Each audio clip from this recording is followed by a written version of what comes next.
Voilà, bonjour à toutes et à tous et bienvenue dans cette nouvelle séance du séminaire sur les écoles laboratoires, sur les lab schools.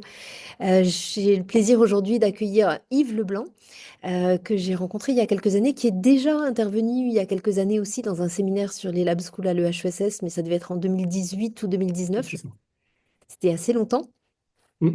L'idée est de poursuivre les échanges, si possible, d'en nouer de nouveaux. Et donc, je vous donne la parole tout de suite, Yves, en vous remerciant beaucoup d'avoir accepté de participer à ce séminaire.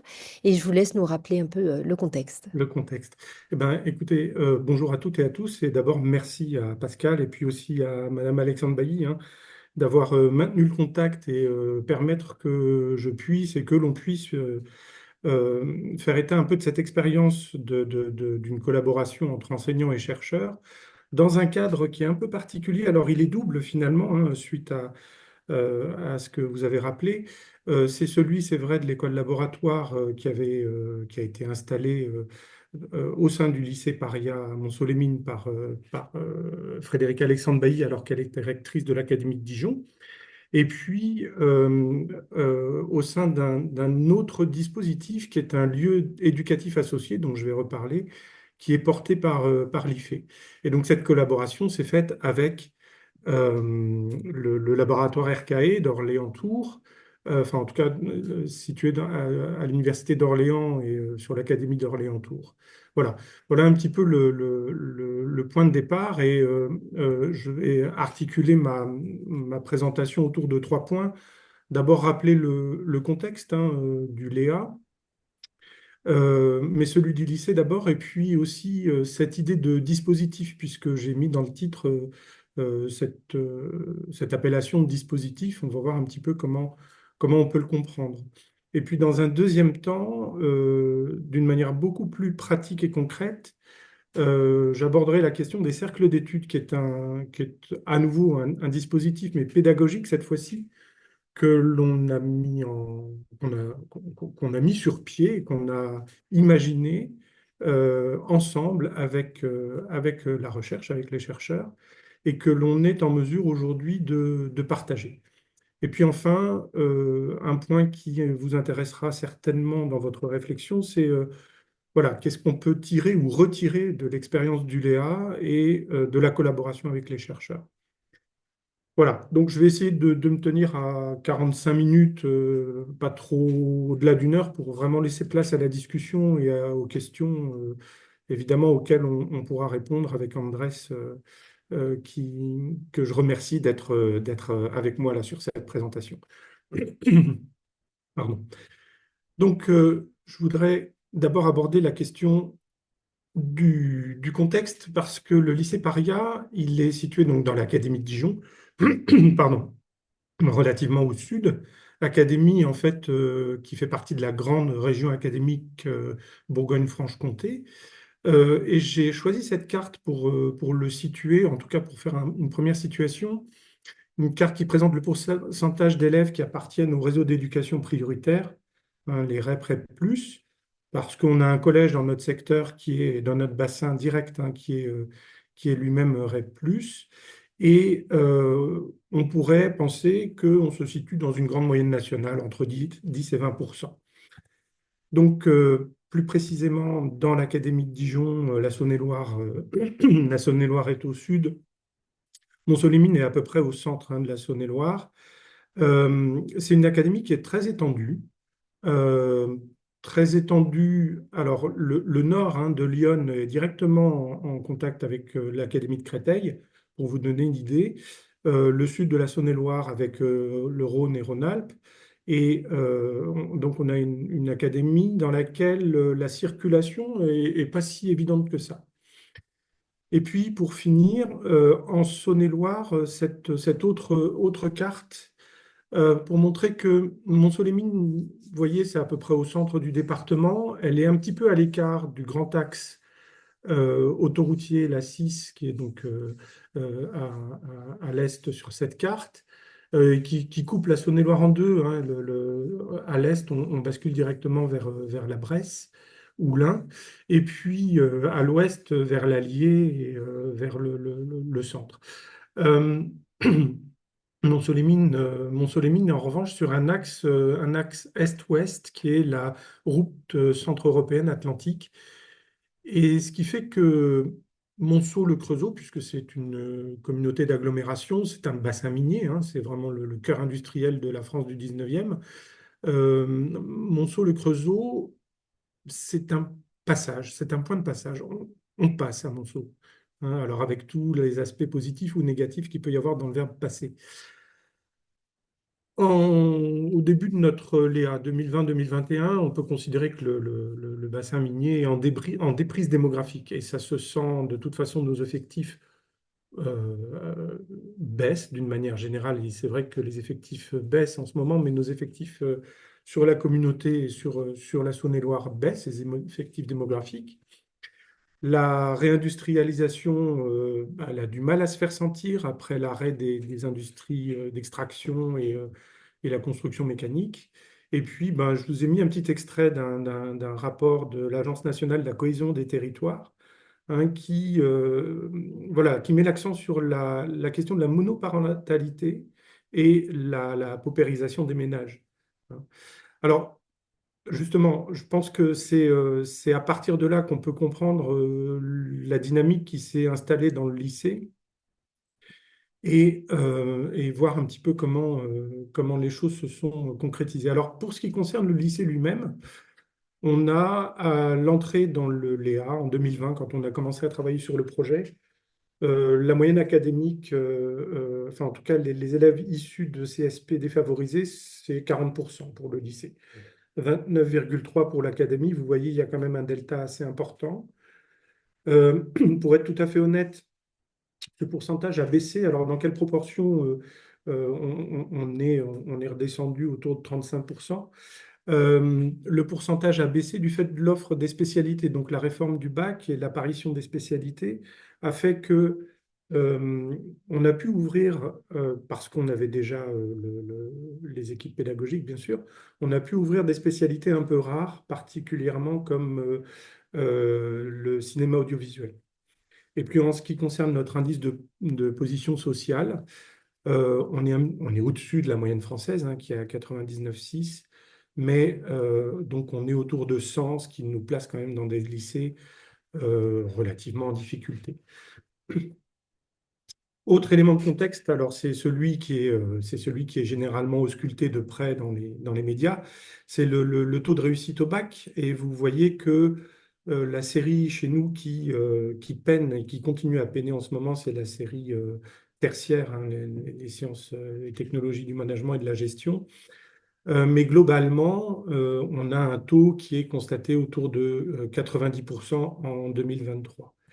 Et puis, ce qui conditionne, ce que je disais tout à l'heure, en fait,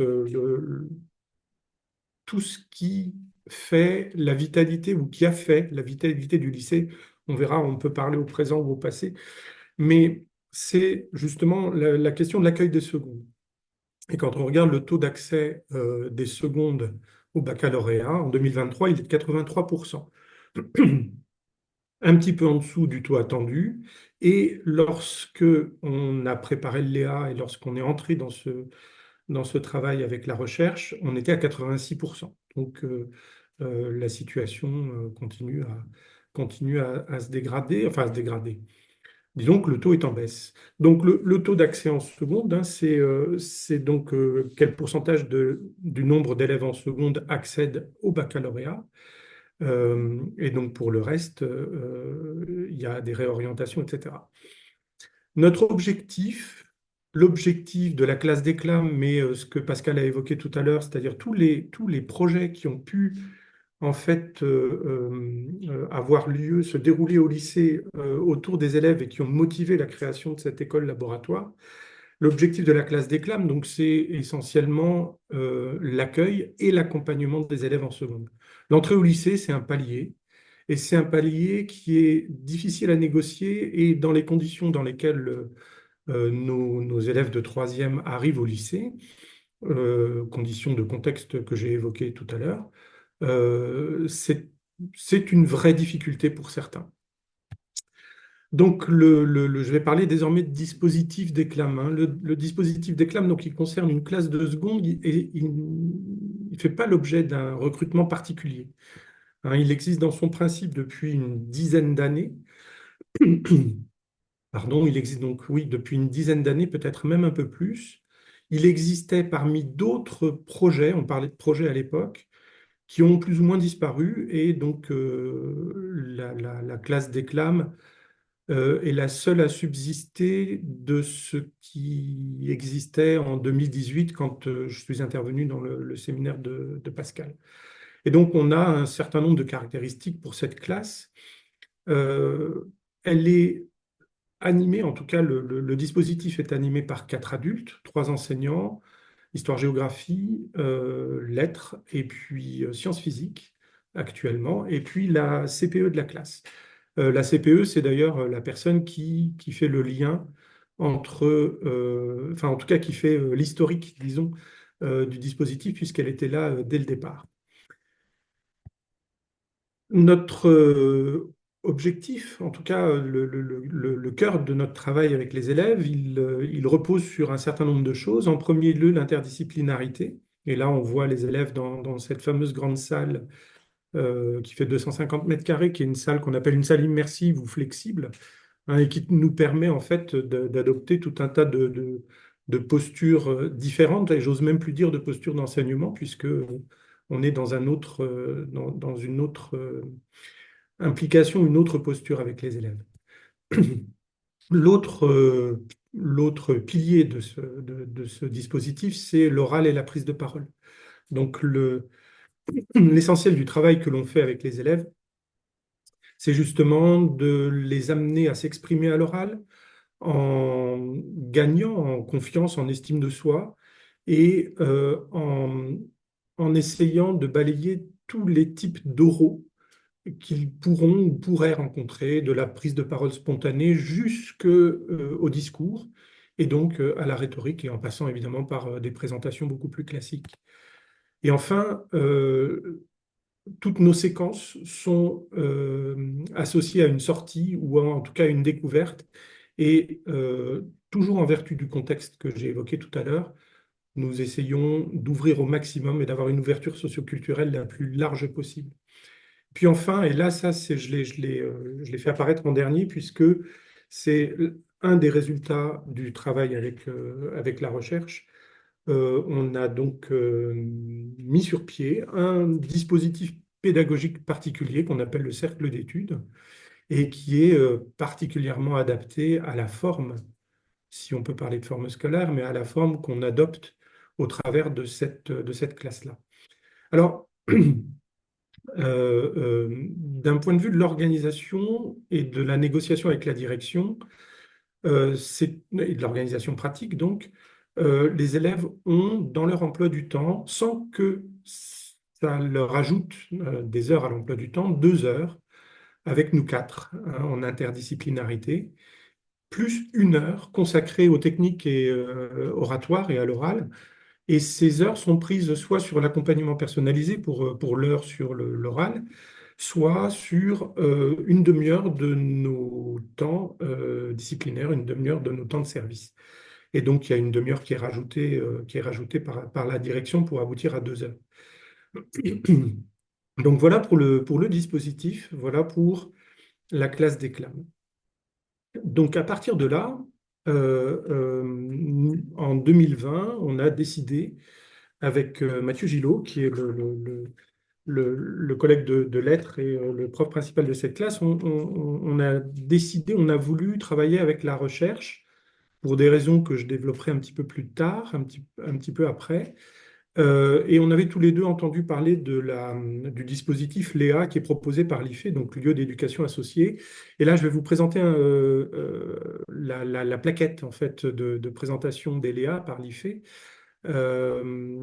Et on va voir un petit peu à quoi ça correspond. Donc, un lieu d'éducation associée, c'est d'abord un lieu à enjeu éducatif. Il est toujours installé dans un établissement scolaire, que ce soit un établissement primaire, secondaire, et même il y a certains Léa qui sont transversaux de la primaire jusqu'à l'université. Donc, c'est vraiment l'idée, c'est de d'avoir comme lieu de résidence, finalement, un lieu à enjeu éducatif. Parce que ça part de la base, hein, ça part essentiellement des enseignants. On associe donc enseignants et chercheurs, écoles, collèges, lycées, évidemment des éducateurs, des ingénieurs de recherche, bref, tous les acteurs de l'éducation et de la recherche sont à même de participer à un Léa. Et on est accepté en tant que Léa à partir d'un projet de recherche partagé qui est soumis, hein, et qui est soumis à l'IFE, au comité de pilotage en fait des Léa. Alors pourquoi s'engager dans un Léa maintenant en fait pourquoi adopter une telle démarche? Pourquoi aller vers une telle démarche? Euh, de notre côté, elle est grandement associée à l'idée de recherche partenariale. La recherche propose, et c'était ce qui était évoqué un petit peu par Pascal tout à l'heure, elle propose de travailler sur l'école et sur les pédagogies ou la didactique, travailler pour ou travailler à partir d'eux. Alors là, on est carrément en dehors même du lieu d'éducation. Et puis de travailler avec aussi. Alors tout ça a été, enfin, je remettrai dans la bibliographie, mais il y a un article en mémoire de Villemontex là, qui a été fait sur justement cette catégorisation des recherches partenariales. Et donc travailler avec. La prescription de Frédéric Alexandre Bailly il y a quelques années pour l'école laboratoire, c'était justement travailler avec la recherche, à partir des résultats de la recherche si possible, mais encore mieux avec. Et on s'est lancé dans cette aventure. Donc si on revient sur la plaquette d'ELEA, vous voyez un certain nombre d'éléments qui ont été listés et qui correspondent à ce qui pourrait être l'envie ou la volonté de travailler dans un Léa, les préoccupations de chacun, l'investigation ou la co-investigation, la co-conception pardon, des recherches, hein, et des connaissances des ressources. Bref, tout un tas d'éléments que l'on retrouve en fait dans notre projet. Et je vous ai mis donc le petit passage sur la finalité en fait du dossier et la volonté, notre volonté en fait, hein, de s'interroger sur l'efficacité du projet. Donc ça, c'est le projet tel qu'il a été rédigé, enfin une partie du projet tel qu'il a été rédigé. Hein, l'équipe pédagogique renouvelée désire s'interroger sur l'efficacité du projet, faire le bilan des années passées, ouvrir des perspectives et évoluer sur des thématiques clés, l'interdisciplinarité, les compétences oratoires, le travailler ensemble des élèves, pardon, et l'ouverture socio-culturelle. Donc, on retrouve l'identité de la classe que je vous ai présentée juste avant. Je pense qu'il faut lire entre les lignes. Derrière ça, il y a de notre part la volonté d'une certaine légitimation au sein de l'établissement. Pourquoi? Parce que le projet, je vous dis, ça fait plus d'une dizaine d'années, ou plutôt le dispositif, ça fait plus d'une dizaine d'années qu'il existe. Et bien évidemment, les directions se sont succédées. Donc, nous sommes une permanence, hein, et la direction représente finalement, en tout cas, une certaine intermittence. Il faut un élément de continuité. Ça, c'est une première chose. Être légitime aussi vis-à-vis des collègues qui, sans cesse, posent la question de savoir quel est le gain pour les élèves ou l'efficacité du dispositif pour les élèves. Et ce questionnement a d'ailleurs été très intense au moment où, justement, la réflexion s'est amorcée avec la rectrice pour se transformer en école laboratoire. Il faut toujours justifier d'une initiative et toujours justifier de l'existant. Et c'est à la fois, alors c'est très fécond, mais c'est aussi un frein. Comment s'est passée maintenant la collaboration? La première phase, ce qui a été important, et vous allez voir, on va revenir assez régulièrement sur cette question-là. La première phase, pardon, excusez-moi, elle a nécessité en fait que on puisse comprendre, définir quelle est la nature de notre dispositif. Et là, le travail d'Andrés a été extrêmement important. Je vais sur les diapositives suivantes beaucoup m'appuyer sur ce qu'il a pu présenter, ce qui a pu être présenté donc par Andrés Merchant-Gonzalez et Nathalie Magneron, hein, de l'université d'Orléans. Je vais m'appuyer beaucoup sur ce qu'ils ont pu présenter et travailler avec nous.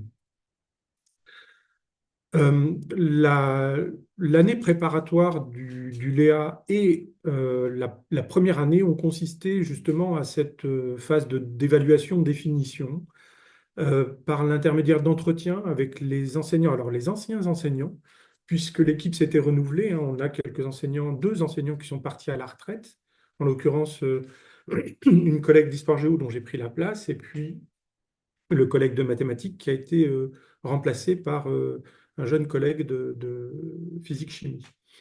Le proviseur de l'époque a été interrogé il joué le rôle en tout cas, il nous a aidé à porter le projet.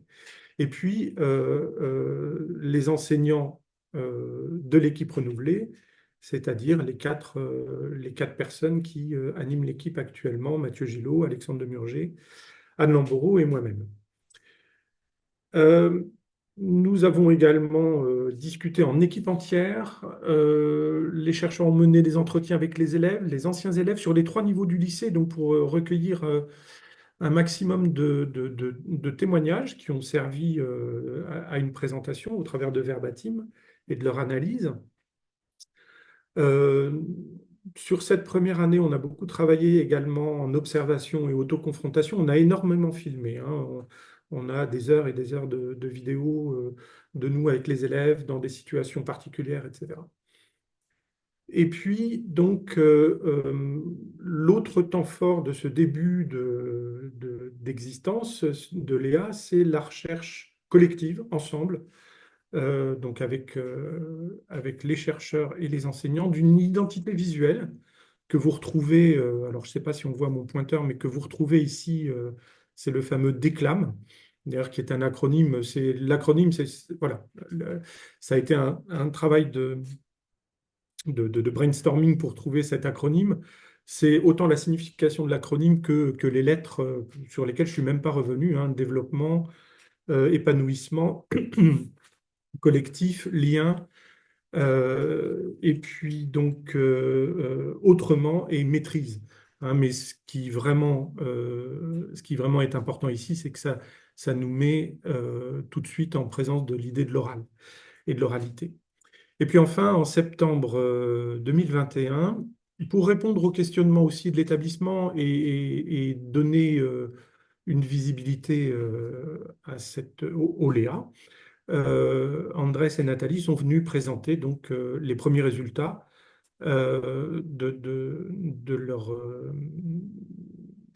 des entretiens, de leur recherche en fait, et de notre recherche à la communauté éducative du lycée.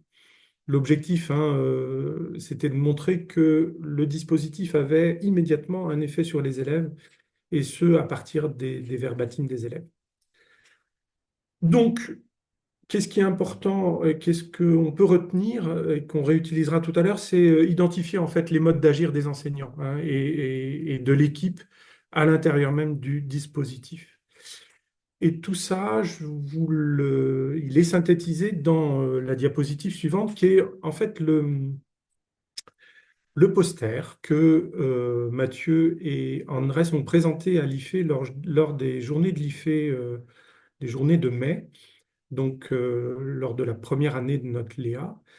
Poster qui est à la fois une chronologie, hein, de ce qui est à venir et qui revient sur les axes de la recherche. Alors on va rester un instant, je vais peut-être le laisser afficher un petit peu. Euh, Donc, une année de préparation, hein, 2020, et puis 3 années scolaires de Léa. Donc, nous sommes pris en charge d'un point de vue financier par la DGESCO en heures supplémentaires. Et donc, trois axes qui sont déterminés: l'évaluation, dont j'ai parlé un petit peu, l'analyse des échanges, et je l'ai déjà évoqué, on y reviendra. Et puis, ce qui viendra tout à la fin, rendre compte du développement personnel des enseignants. Et on ne peut en parler que maintenant, puisque le Léa s'est terminé. Voilà. Peut-être que la ligne qui apparaît là, évaluation, conseil en continu, ça nous rapproche un petit peu, on en a parlé un petit peu avec Andrés récemment, ça nous rapproche un petit peu aussi des recherches-actions. Mais je trouve qu'on a été plus loin que la simple recherche-action parce que, justement, le mot collectif apparaît hein, dans l'acronyme et on a constitué un véritable collectif et on y reviendra aussi. Donc on pourra revenir, si vous le souhaitez, sur la diapo un petit peu après dans la discussion. Et donc, comment est-ce que le dispositif DECLAM a été vu par la recherche? Comment est-ce qu'on a été défini finalement par la recherche? Alors, petite citation pour commencer, hein, les dispositifs permettent d'organiser, d'agencer la réalité afin d'atteindre des buts et de concrétiser des intentions. Euh, ce que, ce qu'on réévoquera aussi, ce qu'il faut à partir de maintenant avoir bien présent à l'esprit, c'est que euh, notre travail collectif a été de naviguer entre nos intuitions d'enseignants et de praticiens et ce que Andrés et Nathalie ont pu apporter par leur regard et puis la co-analyse en fait qu'on a fini par produire. Alors, un certain nombre de choses sont importantes pour l'idée de dispositif. Le dispositif est toujours situé. Il est même parfois institué parce qu'il est inscrit dans un environnement. Alors, en tant que prof d'histoire géo et d'un point de vue géographique, c'est très, très intéressant cette idée d'être inscrit dans un environnement. Et un dispositif, donc, il repose sur un projet vecteur, hein, vecteur de changement. Et Déclame, et puis autrefois on parlait de interdis hein, pour interdisciplinarité, je crois que Déclame remplit cette, cette caractéristique-là parce que Déclame est capable de se recréer hein, dans un processus récursif et au fur et à mesure qu'on en fait usage.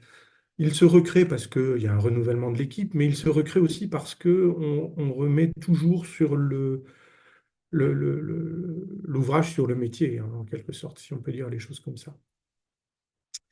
Et donc, si on revient, comment dire, au dossier de préparation et aux premières réflexions, et là, c'est Andrés qui s'exprime, hein, la question qui s'est posée, c'est de se demander si donc on est en présence d'un dispositif pédagogique ou d'un dispositif de formation.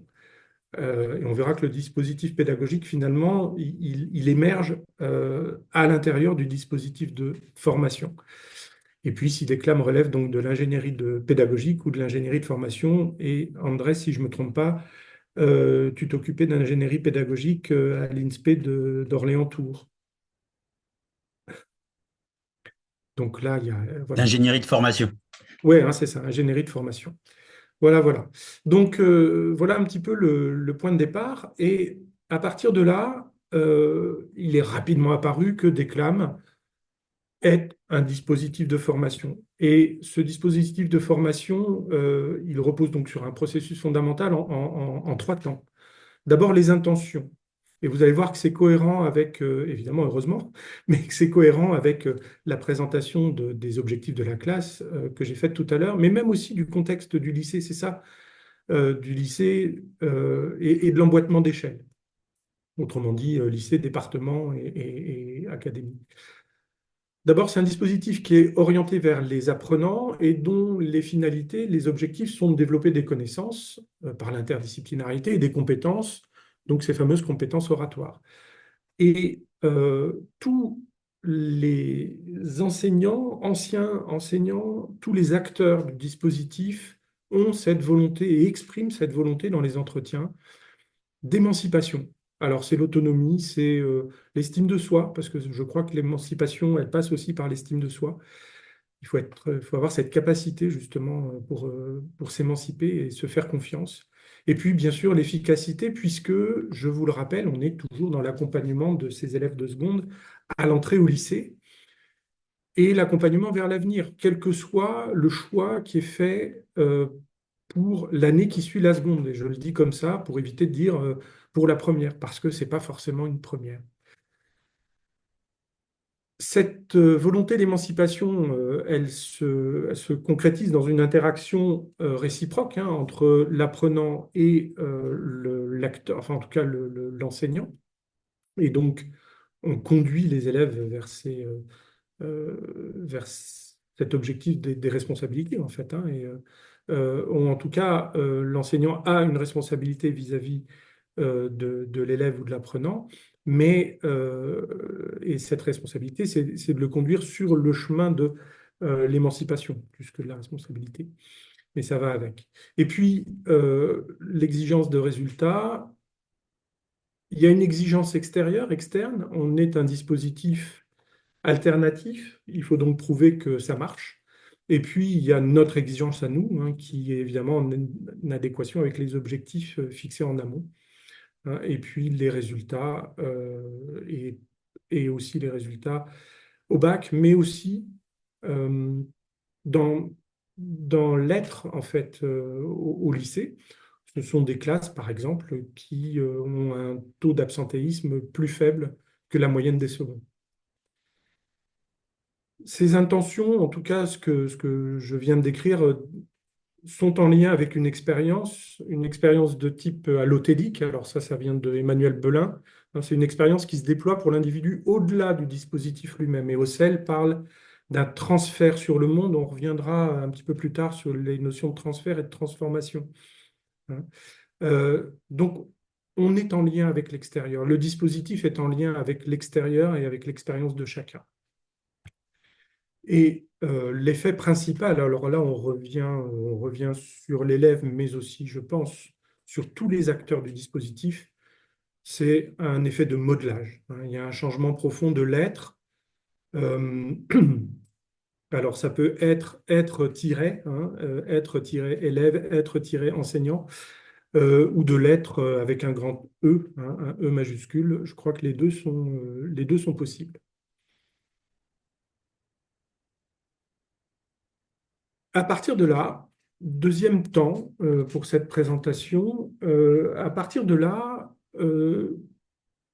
est apparue dans nos pratiques et dans nos besoins euh, comment dire, la nécessité d'aborder ce qu'on appelle les questions socialement vives, puisque nous avons toujours une séquence sur les religions et la laïcité, qui est centrée en fait sur la découverte, hein, des grandes religions, en particulier les grands monothéismes, et de la laïcité. C'est j'irais jusqu'à dire que c'est une injonction de la part de l'institution éducation nationale, mais c'est aussi une nécessité de notre part, hein, d'aborder ces questions-là. Alors, comment est-ce qu'elles sont abordées au lycée? Je vais caricaturer un petit peu pour pouvoir mettre en évidence notre démarche. Elles sont souvent abordées, ces questions socialement vives, de manière descendante. Et au premier chef, hein, je suis concerné puisque dans nos chapitres et dans nos programmes d'histoire, on aborde le fait religieux et l'histoire de la Méditerranée, par exemple, médiévale. C'est une histoire de croisade, c'est une histoire de conflit, mais c'est aussi une histoire de syncrétisme. Euh, la question de la laïcité est abordée au travers de l'éducation morale et civique. Bref, on peut tout à fait faire un cours magistral sur ces questions-là. Et là, il n'y a pas de problème, la parole est descendante, il n'y a pas il n'y a pas de discussion qui s'engage. De l'autre côté, enfin, il y a une autre forme possible, c'est celui du débat normé. Alors, ceux qui enseignent ont peut-être cette habitude-là autour du nucléaire, autour de ces questions, justement, de controverses jouées. Mais là, on est sur la forme presque théâtrale, c'est-à-dire que surtout au collège, mais aussi au lycée parfois, le débat est entièrement calibré, les pour, les contre, quoi qu'on en pense, c'est-à-dire qu'on peut se retrouver pour ou contre. Alors ça peut être un exercice, hein, mais vous voyez très vite que, enfin, ce qui se cache derrière, c'est que l'expérience personnelle ne parle pas dans ce cas-là.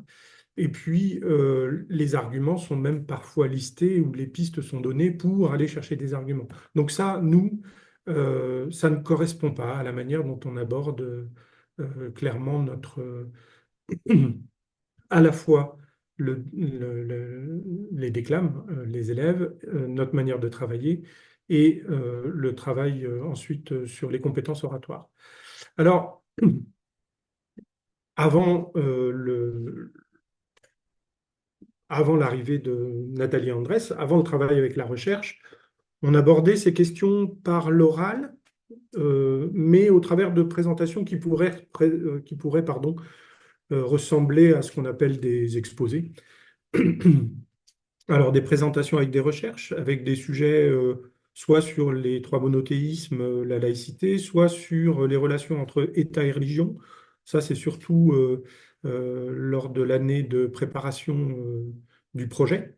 Euh, Pourquoi État et religion? Pourquoi les relations entre État et religion? Parce que c'est un thème qui est abordé en première, en spécialité, en histoire géo, géopolitique et sciences politiques. Et c'est vrai qu'il y a énormément de résonance. Donc, les élèves présentaient avec des diapos et en essayant de respecter un certain nombre de formes, présenter le résultat de leur recherche. Euh, on a également, l'année suivante, travaillé à partir des documents d'une association qui s'appelle Enquête et qui mène des ateliers de discussion dans des milieux qui ne sont pas forcément des milieux scolaires, mais ça peut être des équipes de foot, des clubs sportifs. Bref, enquête, alors les collègues du premier degré connaissaient bien, dans le second degré beaucoup moins. Et puis, je vous dis donc, dans le milieu associatif, bref, ce sont des ateliers de sensibilisation. Sensibilisation à la connaissance de l'autre et donc de sa religion, mais aussi des impératifs de laïcité selon le lieu dans lequel on se trouve. Et donc, on a expérimenté cette forme-là. Et cette séquence se termine systématiquement et depuis longtemps par la visite de trois lieux de culte à Lyon, une mosquée, une synagogue et la cathédrale. Donc vous voyez, là, on est vraiment dans je vous ai présenté le dispositif tout à l'heure, mais là, on est rentré vraiment dans le concret. C'est-à-dire, qu'est-ce qu'on fait et comment la recherche va nous aider à formaliser les choses. Ce que je viens de vous présenter nous a toujours laissé un peu sur notre faim, c'est-à-dire que les échanges entre les élèves n'ont pas vraiment lieu. Présentation à l'oral ou atelier, il n'y a pas vraiment d'échange entre les élèves. Et au détour d'une discussion avec Andrés particulièrement, la question du cercle d'études a surgi. Andrés nous l'a proposé. Alors, Jonathan Kaplan, en 2009, a fait sa thèse sur le cercle d'études et en deux mots, je vais vous expliquer en quoi ça consiste. En fait, le cercle d'études est né à la fin du 19e siècle dans les pays nordiques, en Suède. Et il est né pour répondre à des questions extrêmement pratiques de la vie des communautés de quartier ou villageoises et des fermetures d'usines. C'est un des exemples qui est pris d'ailleurs. Et donc de comment peut-on, en tant que communauté, réagir par rapport à la fermeture d'un atelier ou d'une usine. La particularité du cercle d'études, c'est que dans ce cas-là, il est un outil de démocratie directe ou de démocratie participative. Et ça, pour nous, c'est très intéressant. Par ailleurs, le cercle d'études ne met personne en avant comme détenteur unique du savoir. Il y a effectivement une personne référente au savoir dans le cercle d'études, mais elle est plutôt là pour euh, les participants, alimenter les participants en connaissances ou en articles, en éléments en tout cas qui permettent ensuite l'expression de chacun. Et en fait, l'objectif du cercle d'études, c'est d'une part qu'il n'y ait pas de parole qui domine l'autre. Autrement dit, si vous voyez ce qui vient avec une classe et ses enseignants. Et le cercle d'études doit permettre la construction d'un savoir commun. Le principe, c'est l'autorégulation. Donc, si je commence à tirer le fil vers le dispositif d'Éclam et la manière dont nous travaillons, le cercle d'études, son principe, c'est qu'au milieu, il n'y a que la parole. Hein, la parole échangée avec un certain nombre de règles, mais une parole échangée qui se satisfait très très bien de l'autorégulation, d'une part, et d'autre part, qui permet à chacun d'exprimer son expérience, son opinion, ses croyances, et même ses croyances fausses.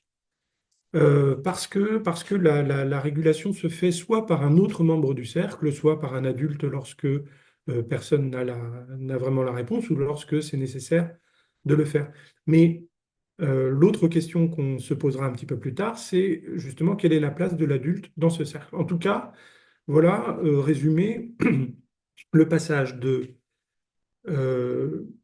l'objet scientifique, ou en tout cas tel qu'il a été étudié par un chercheur, hein, Jonathan Kaplan, et l'outil que l'on va, nous, adapter à notre enseignement, ou en tout cas à notre dispositif avec les élèves.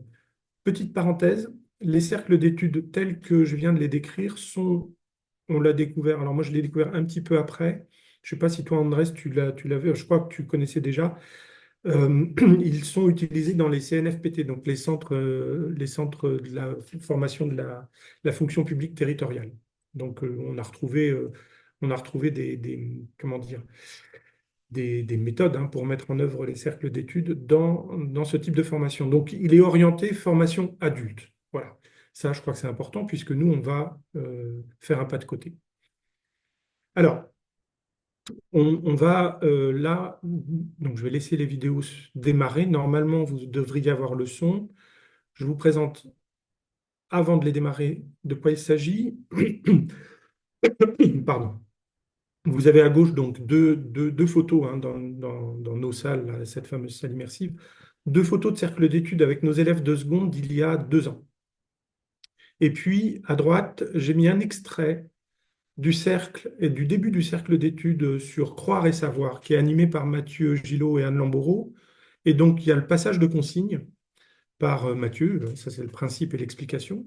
Et puis, et là, on continue à caractériser le dispositif, vous verrez dans un deuxième temps un cercle d'études animé par nos élèves de seconde sur le même thème auprès de classes de primaire. Donc, nos élèves, non seulement dans le cercle, ont un statut équivalent au nôtre, mais ils sont aussi en capacité d'animer des cercles d'études.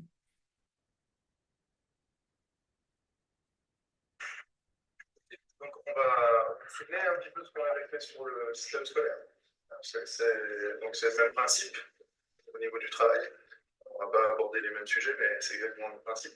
Donc, soit on vous demandera de discuter avant par deux, et ensuite de dire un petit peu ce que vous avez dit tous les deux. Est-ce que vous étiez déjà d'accord, pas d'accord, ainsi de suite, et de retranscrire un petit peu l'objet de votre discussion.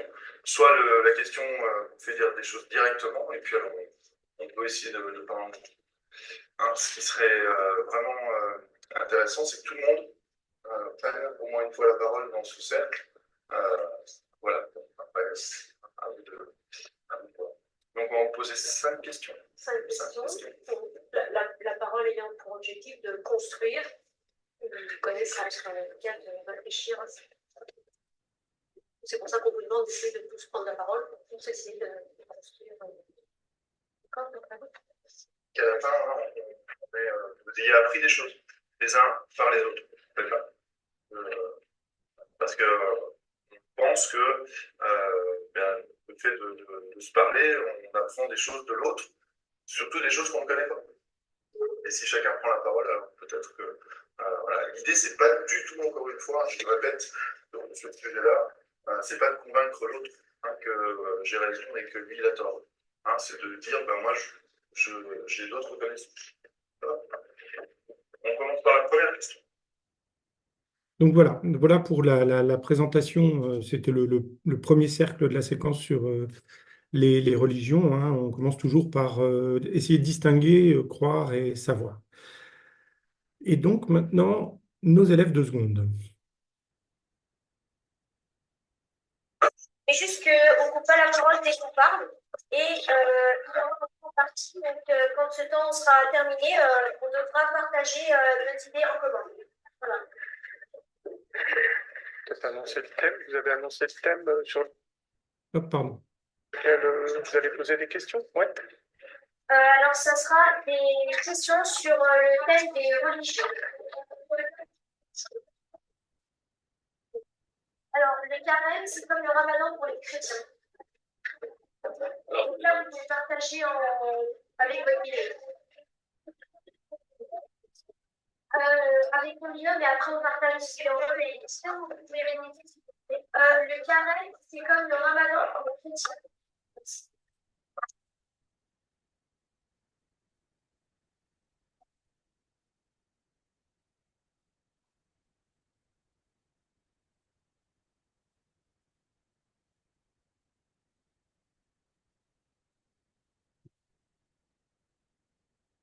Dire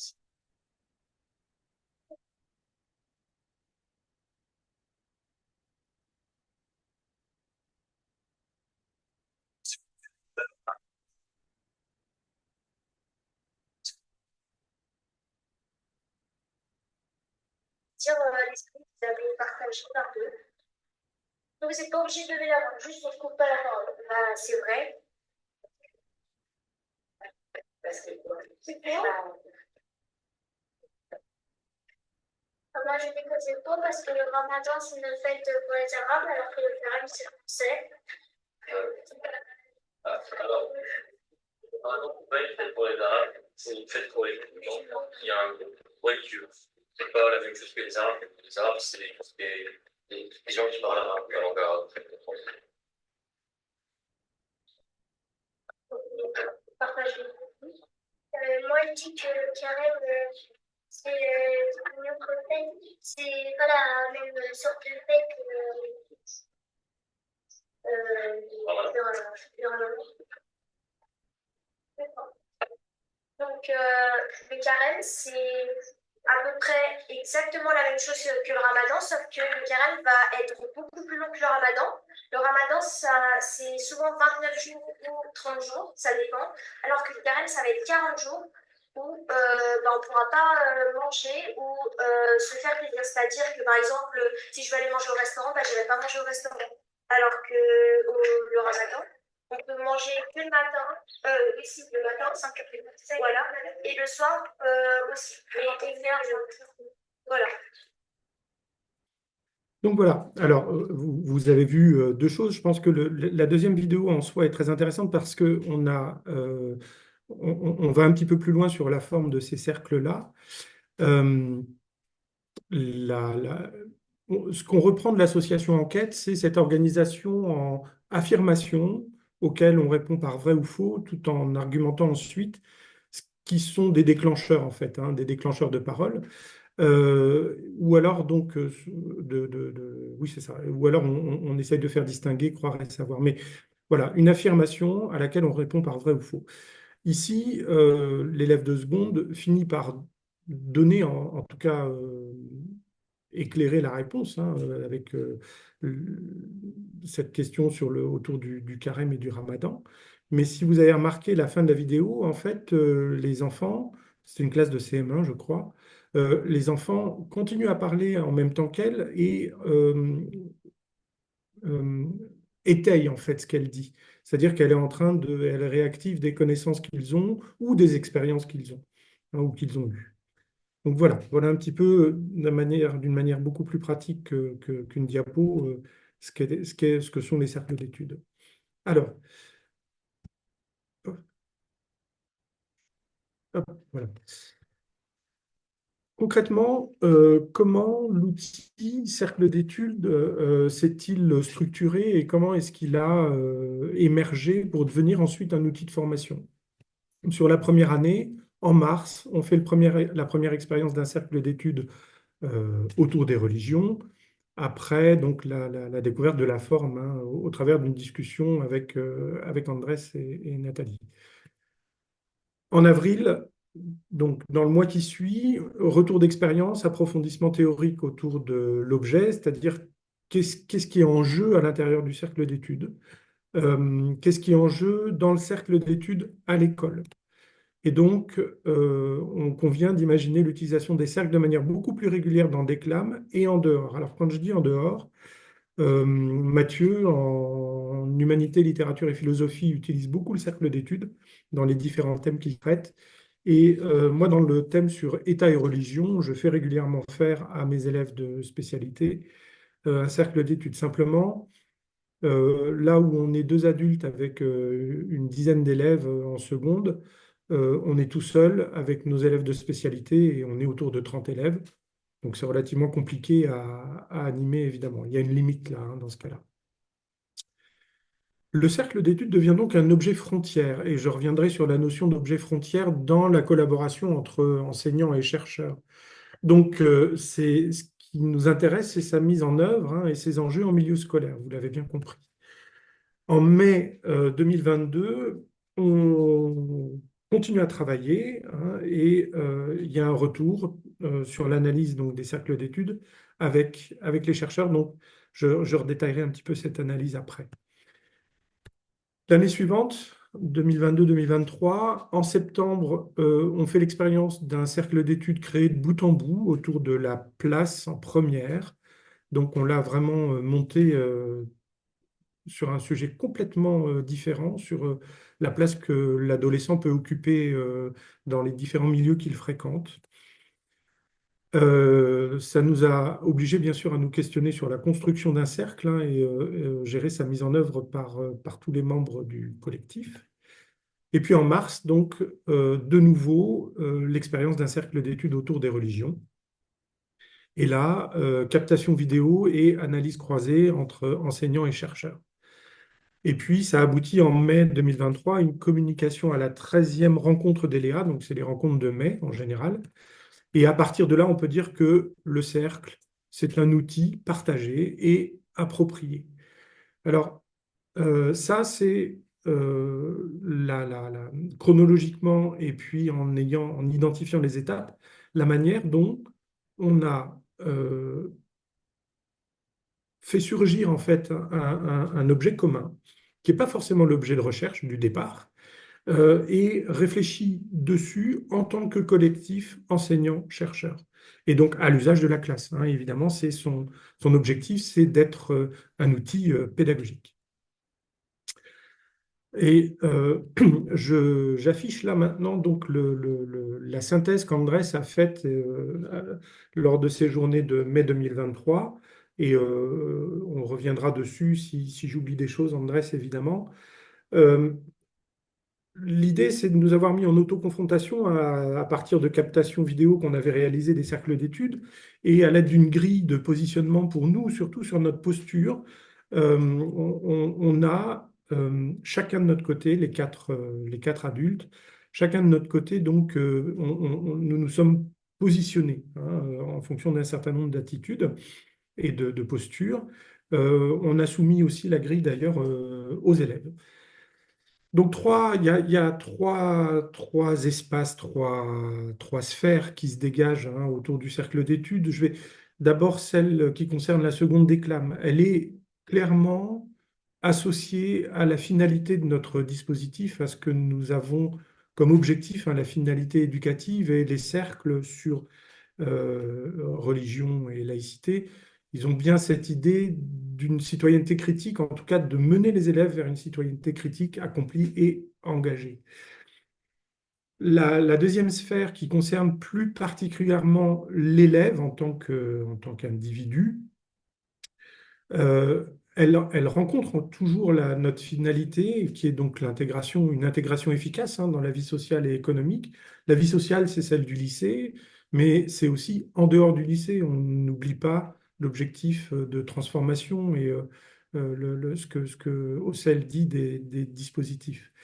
Et donc, on passe d'une simple connaissance à une compréhension, d'une simple découverte à une appréhension, en fait, des notions que l'on aborde. Et ça, on le vérifie en général dans les retours à l'écrit que font les élèves sur les cercles et la visite des lieux de culte. Et même, on vérifie ça d'ailleurs, compréhension et appréhension, au cours de la visite des lieux de culte qui est faite avec un imam. Michael n'est pas rabbin, mais il est dans une association qui s'appelle les Racines de demain et qui milite pour ça. Et puis, du côté des enseignants, cette fois-ci, le cercle d'études, il interroge vraiment notre posture avec les élèves, parmi les élèves. J'arrive plus à dire dans la classe. C'est une posture donc qui part de la neutralité exclusive qui est une injonction de l'institution, et surtout en ce qui concerne la laïcité ou même la question des religions et du fait religieux, et nous emmène vers une impartialité engagée.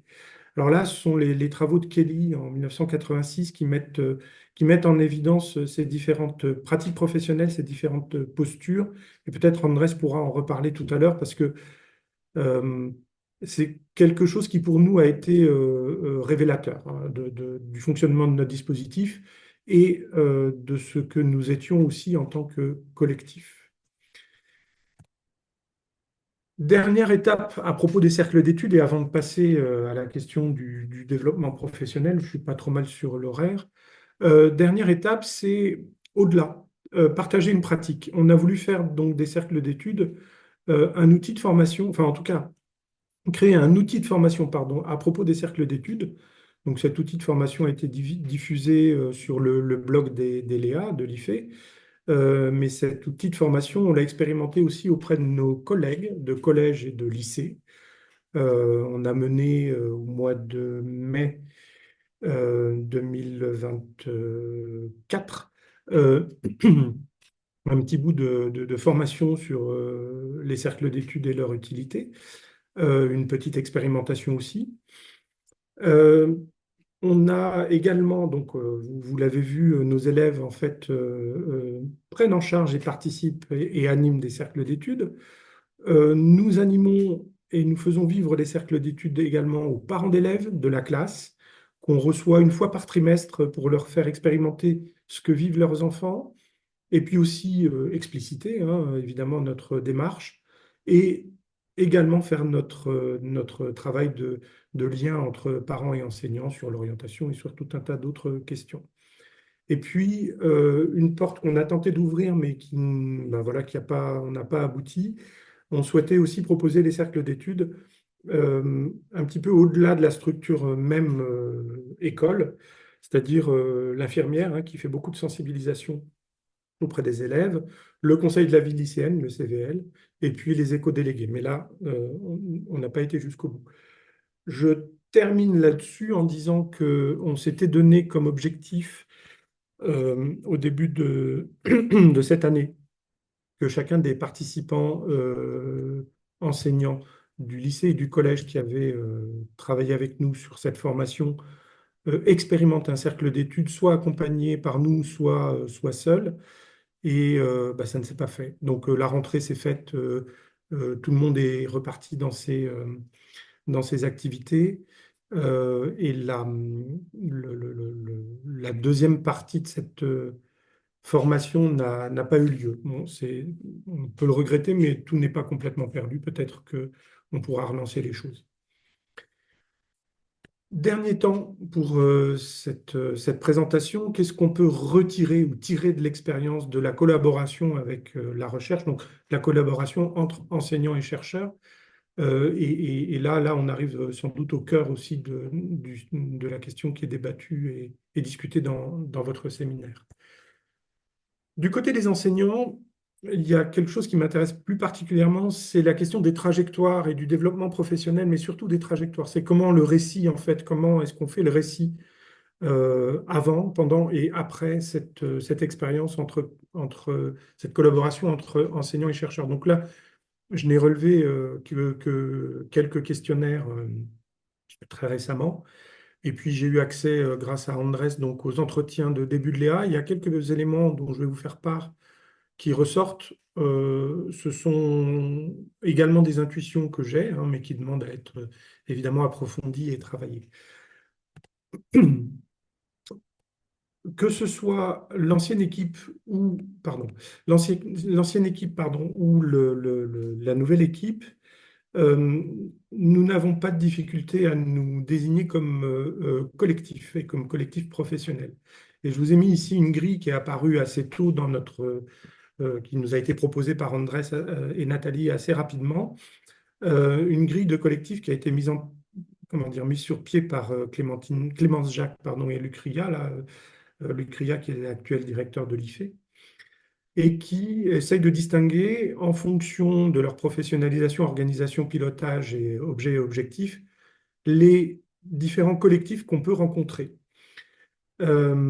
Sachant que nous, la question que l'on se posait, c'était est-ce qu'on est un collectif émergent, implanté, ou une organisation apprenante? Et donc, au travers des questionnaires là, que je viens de recueillir de la part des collègues, on se situe, à l'exception d'un qui nous classe directement dans l'organisation apprenante, on est entre le collectif implanté et l'organisation apprenante. Alors c'est assez intéressant hein, parce que l'organisation apprenante, ce serait une forme d'aboutissement de notre collectif. Est-ce que c'est vraiment une nécessité? Je ne sais pas, mais ce serait une forme d'aboutissement de notre collectif. Qu'est-ce qui nous manque en tant qu'organisation apprenante?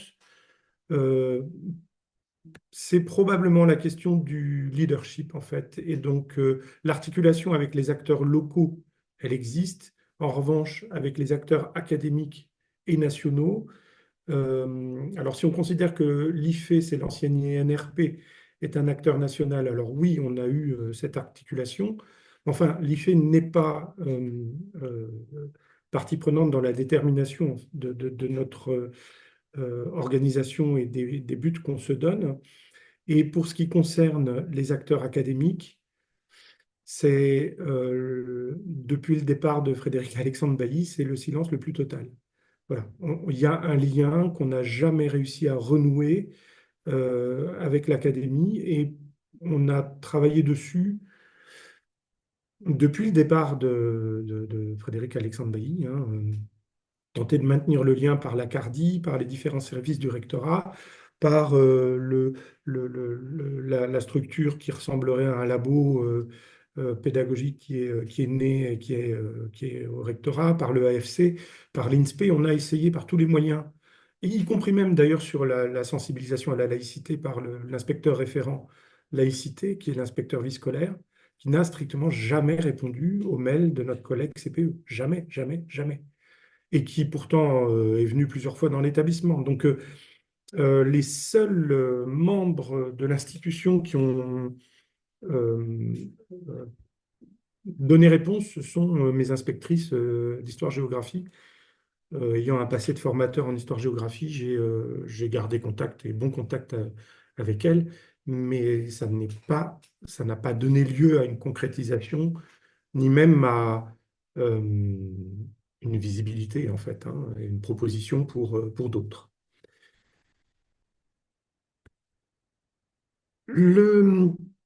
Ce qu'a pu apporter l'IFE, puisque j'ai beaucoup parlé du LEA, j'ai beaucoup parlé du collectif enseignants-chercheurs, le support des LEA, c'est l'IFE. Et l'IFE propose un diplôme établissement qui s'appelle donc facilitateur de conduite de travaux collaboratifs en contexte de recherche partenariale. Et vous allez voir, il y a de très très fortes résonances, évidemment, avec la partie qui concernait la définition de déclame en collectif. J'ai participé à cette formation, en tout cas j'ai participé à c'est une formation en 3 temps, et donc j'ai participé à ce temps au mois de novembre 2023, donc autour de la notion de facilitation.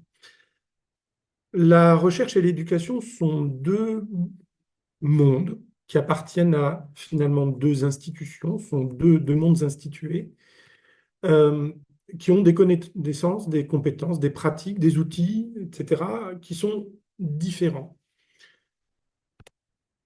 Ce sont donc des institutions plutôt hétérogènes et lorsque enseignants et chercheurs participent, collaborent, ils participent à une activité qui ne sont pas nécessairement le cœur de leur métier. On peut être chercheur en didactique, chercheur en sciences de l'éducation et ne pas être praticien en lycée ou en collège ou même ne plus être en contact avec des élèves. C'est pas forcément l'objectif. Mais lorsque ces acteurs sont réunis dans un LEA ou dans un collectif enseignant-chercheur, cette réunion peut être source de tension, voire parfois d'incompréhension. Et certains Léa témoignent hein, de cette incompréhension ou de ces tensions, de ces questions autour de la légitimité. Est-ce que je suis légitime dans ce type de collectif? C'est une question qu'on peut se poser. Enfin, en tout cas, qu'il arrive que les acteurs se posent. Et donc, la formation propose un certain nombre d'outils d'analyse et d'outils de gestion, en fait, de négociation hein, entre les différents membres des collectifs. Le premier des outils, c'est une analyse de la participation des acteurs. Et la participation, prendre part à un collectif, c'est deux choses. C'est d'abord apporter une part, contribuer, c'est ce qu'on voit en premier, c'est ce qu'on demande en premier, c'est ce qu'on imagine en premier.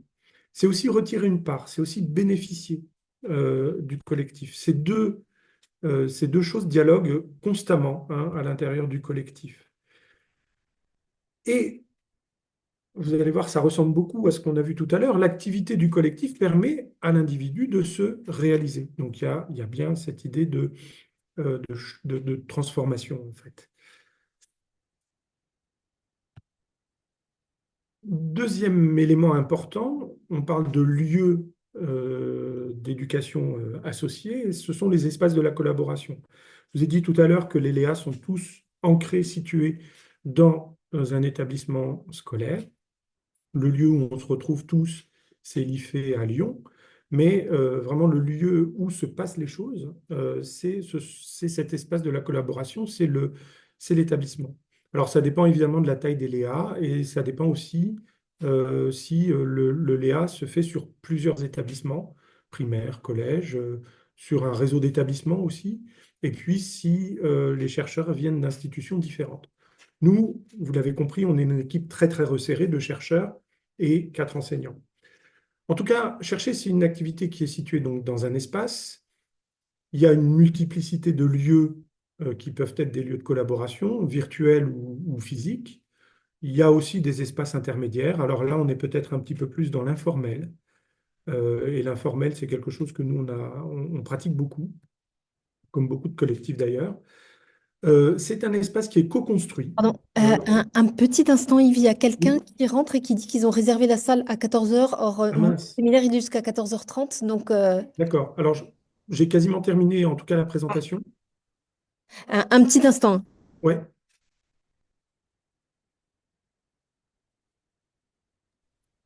Pardon, voilà, ça y est, on les a chassés. Non, elles vont revenir, mais bon, bon, s'il faut, on s'arrêtera à 14 heures. D'accord. J'ai quasiment terminé, hein. Je crois qu'il me reste Oui, mais on avait 10 plein de questions. minutes. Enfin, en Donc, tout cas, moi, j'avais plein de questions. oui, j'imagine.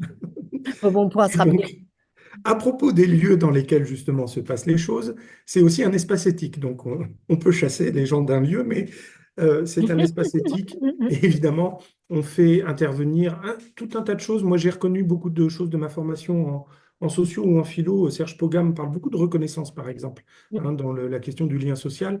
Les collègues de l'IFE ont évoqué aussi Emmanuel Lévinas, évidemment, pour l'altérité, et d'autres, Habermas, bref, d'autres philosophes. C'est vrai que là, ici, les choses viennent plutôt de la philosophie. Puis enfin, c'est un espace inclusif. Voilà un petit peu les caractéristiques qui sont celles d'un espace de la collaboration.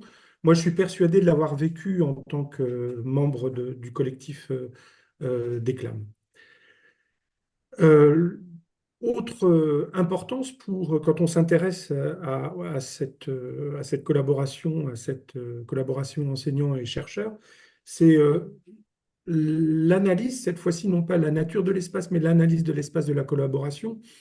Et en fait, Michel Prieur et Aurore Promonet, là, ont défini trois cadres. Un cadre macro, qui est celui du pilotage politique et scientifique, un cadre méso, qui est celui de l'opérationnalisation de la coordination.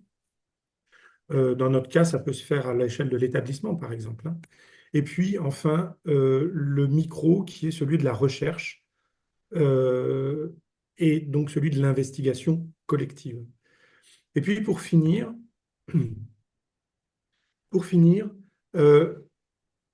comment est-ce qu'on peut caractériser cet espace de la collaboration? C'est un espace qui est organisé, on a vu, les espaces, les temps, les outils, les règles de fonctionnement de cet espace. C'est un espace qui réunit un certain nombre d'individus et il faut identifier quelles sont les institutions, leur statut, leur fonction, leur rôle. Alors dans les LEA, il y a des gens, ce sont vraiment des groupes intermédiaires, hein. Il peut y avoir des inspecteurs, il peut y avoir des ingénieurs en formation continue, des chercheurs, des doctorants, évidemment des enseignants de tous les niveaux. Et puis, il y a vraiment une attention à porter à ce qui est fait et ce qui est dit, puisque dans la négociation transactionnelle, et quand il y a un tiers dans la négociation transactionnelle, les dires sont évidemment très très importants. Et tout ça, évidemment, permet d'observer la participation, l'engagement, les contributions et les bénéfices de ces collectifs. Alors, la notion d'objet frontière maintenant, quelle importance ça peut avoir dans le collectif? L'objet frontière, en fait, c'est un petit extrait d'un article là autour de cette notion de Rejan Mono Ansaldi. Pour ceux qui connaissent, c'est le clown Loust. Euh, donc, c'est la recherche d'un sens commun partagé conduit à une négociation où la frontière se déplace au sein d'interactions qui concernent le sens de certaines composantes et qui aboutissent à des changements de point de vue. L'objet agissant comme médiateur cognitif entre les communautés, mais aussi entre les institutions représentées. Donc là, si vous vous projetez, un objet partagé entre enseignants et chercheurs. Ce n'est pas nécessairement la question de recherche. Ça peut l'être en partie, mais ce n'est pas la question de recherche. Hein. L'objet frontière interroge plutôt des pratiques ou des cultures. En tout cas, il oblige évidemment à exprimer des vécus et des vécus différents. Donc le cercle d'études, nous, il est devenu l'objet frontière. On en a parlé récemment avec Andrés. Je pense que le collectif a pu l'être aussi, mais vraiment, le cercle d'études est devenu l'objet frontière au sein de notre collaboration. Parce que forcément, nous l'expérimentions, nous avons donc un vécu et nous avons eu un vécu au fur et à mesure sur ce cercle d'études et Andrés, lui, est arrivé avec sa perception à lui. Et là, dans ce cas-là, ce qui est très important, c'est ce qu'on appelle le courtage de connaissances. Donc, l'idée qu'il y a quelqu'un dans le collectif qui, dans la négociation, propose un certain nombre de références, d'articles, de connaissances, qui permet d'alimenter le vécu, enfin en tout cas de faire de deux vécus qui conservent leur spécificité, de les réunir dans un vécu et une pratique commune. Et donc, l'appropriation commune de l'objet, c'est ce que j'appelle le passage. Alors, ce n'est pas comme ça que l'IFE le caractérisait, mais comme je vais utiliser le mot de passeur tout à l'heure, j'aime bien parler du passage. Cette appropriation, elle aboutit à trois choses: le transfert, la traduction et la transformation alors de cet objet, mais aussi des connaissances qui ont été apportées. Et donc, je termine par un essai de synthèse de tout ce que je viens de vous présenter au travers de déclames. La dimension macro, qui est l'extérieur, alors qui est le lycée, et toutes les échelles au-delà du lycée, jusqu'au niveau national, pourquoi pas, au monde extérieur également, extérieur à l'éducation nationale. Le niveau méso, qui est l'IFE, qui est l'institution qui porte en fait la collaboration au travers des LEA, et puis notre espace commun dans lequel nous arrivons en tant qu'acteurs de deux institutions, l'enseignement d'un côté, la recherche de l'autre, et dans lequel, côté enseignant, j'ai rajouté les écoles, les collèges qui sont à une interface, et les parents qui font l'interface avec le monde extérieur, mais réellement extérieur. Notre objet de recherche, c'est de savoir quel est le dispositif. Il est donc au cœur de notre questionnement et de notre identité visuelle d'Éclame, et même notre identité tout court d'Éclame, hein, qui est apparue au départ. Et puis, l'objet frontière dont je viens de vous parler, qui est le cercle d'études et que l'on partage. Ce travail collectif, ce collectif a une activité collective, je me répète beaucoup, mais on produit un certain nombre de choses et on produit cet objet pédagogique, ce dispositif pédagogique qui est le cercle d'études et qui fait même l'objet d'une formation. On aboutit donc à de nouvelles connaissances, puisque c'est quand même l'objet d'une recherche, de nouveaux savoirs, pourquoi pas, qui s'exprime au travers de ces fameux transferts, traductions et transformations. Et donc, pour finir, finalement, le passeur ou les passeurs, en fait, se situent, à mon sens, et c'était une discussion qu'on avait à l'IFE lors de la formation, aux interfaces. En fait, j'aime beaucoup cette expression, et en tout cas cette notion de géographie, ces notions de proxémie et d'interface. Euh, le passeur est aux interfaces. Il est aux interfaces des institutions et il est aussi à l'intérieur d'eux, hein, à l'intérieur du collectif. Et pourquoi est-ce que j'ai mis pour finir passeur avec le S entre parenthèses? En fait, tout le monde peut être passeur. Ce que vraiment j'ai retenu de cette expérience, c'est que dans un dispositif comme Déclame et dans une collaboration entre enseignants et chercheurs, tout le monde peut être passeur. Alors évidemment, si le groupe est très grand, c'est un peu plus compliqué, mais dans notre cas personnel, chacun a pu endosser le rôle de passeur. Alors évidemment, le correspondant recherche, qui était Andrés, et le correspondant Léa, ça a d'abord été Mathieu, puis moi, on a un rôle là vraiment spécifique de passeur, mais Anne et Alexandre le font et l'ont fait. Et c'est quelque chose qui se poursuit, c'est-à-dire que c'est pas parce que nous ne sommes plus un collectif enseignant et chercheur que ce fonctionnement que je décris là n'existe plus. Au contraire, on a gardé des liens assez étroits avec la recherche. Je suis toujours en contact avec Andrés et avec l'IFE, par exemple. Donc, pour finir, enfin, Déclame, une collaboration enseignement-recherche, un Léa, eh ben, on n'en sort pas avec la même forme qu'en y entrant. Ça, j'en suis convaincu. Et je vous remercie. Un très très grand merci, Yves. Vraiment, c'est absolument passionnant et pour moi, ça résonne d'autant plus que j'étais en train d'écrire un article que je dois finir cette semaine pour une sorte d'encyclopédie sur l'éducation démocratique. Et en fait, à un moment, vous avez évoqué la question, mais c'était pas central.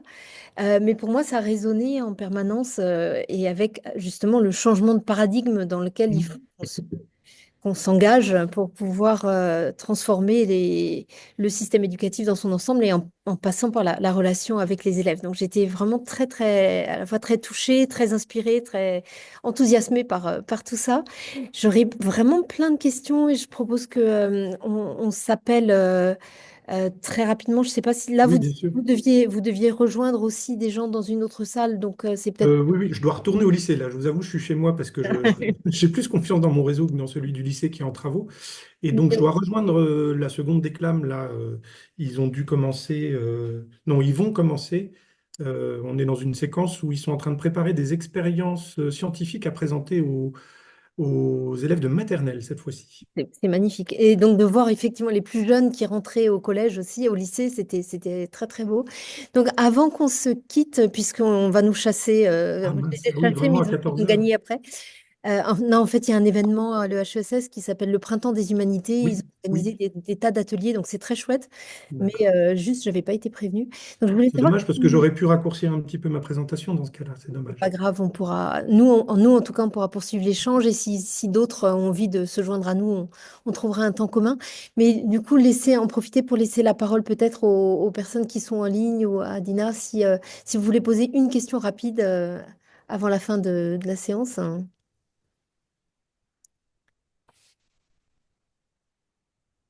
Et sinon, en tout cas, moi, je voulais vraiment vous remercier. J'avais des questions qui partaient un peu dans... Stéphanie Duval Oui, avait Stéphanie levé Duval. la main.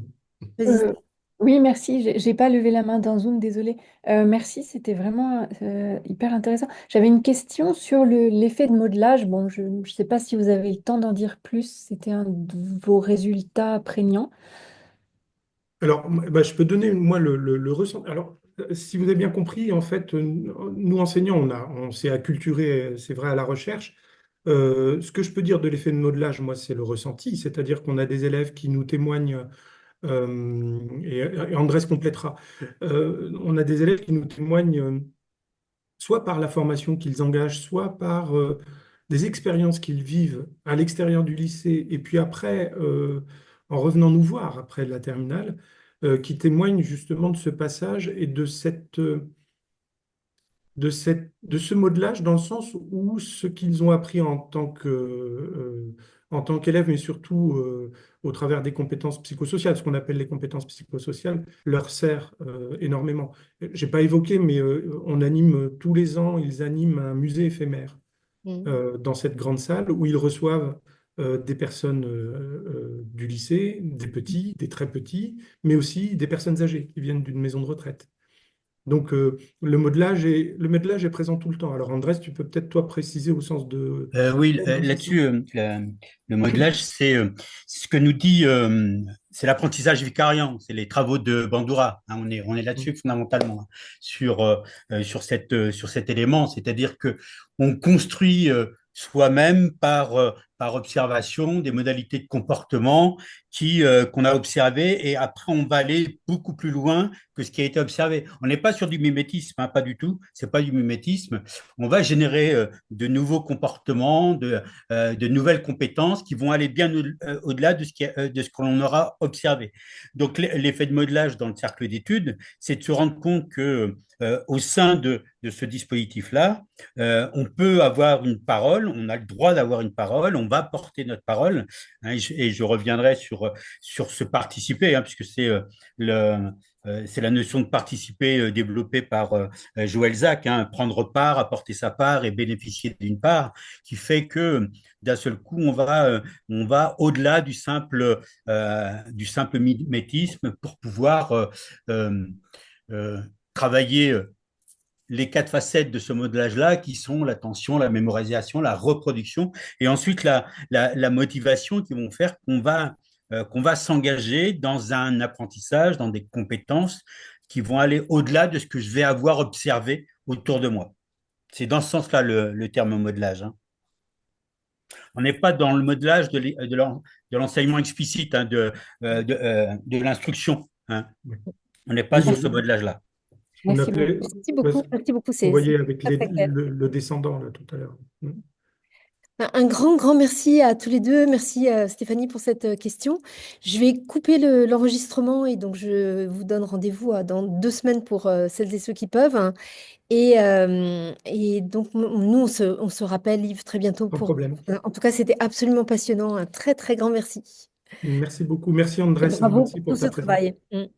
À très bientôt. À bientôt.